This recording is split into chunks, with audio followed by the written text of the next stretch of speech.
Deputy CM तेजस्वी से पूछताछ को लेकर जेडीयू अध्यक्ष ललन सिंह ने केंद्र सरकार पर हमला बोला। उन्होंने कहा कि केंद्र सरकार सीबीआई, ईडी का इस्तेमाल राजनीतिक विरोधियों के खिलाफ कर रही है। देश की जनता इन्हें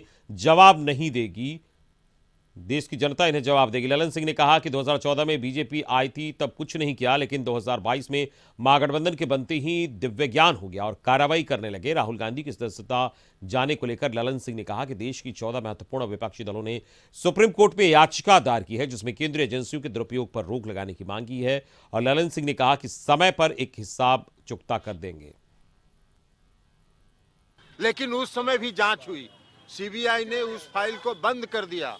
लेकिन 2014 से तो आपकी सरकार थी, अगर उसमें कुछ साख था तो क्यों नहीं कर रहे थे?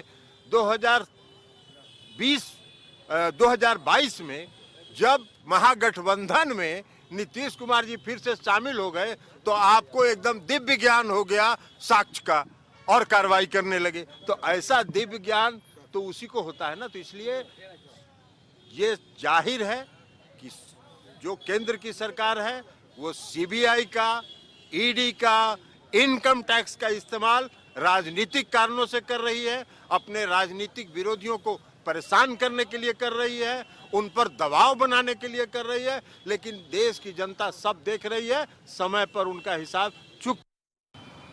14 राजनीतिक दलों ने एक साथ सुप्रीम कोर्ट में याचिका दायर की है और हम लोगों ने यही कहा है, हम भी उसमें पिटिशनर हैं, हम लोगों ने यही कहा है कि जिस प्रकार केंद्र की सरकार अपने जो संस्थाएं हैं सीबीआई, ईडी और इनकम टैक्स का इस्तेमाल जिस प्रकार कर रही है, सेलेक्टिव कर रही है, अपने विरोधियों के खिलाफ कर रही है, उस पर ध्यान दिया जाए।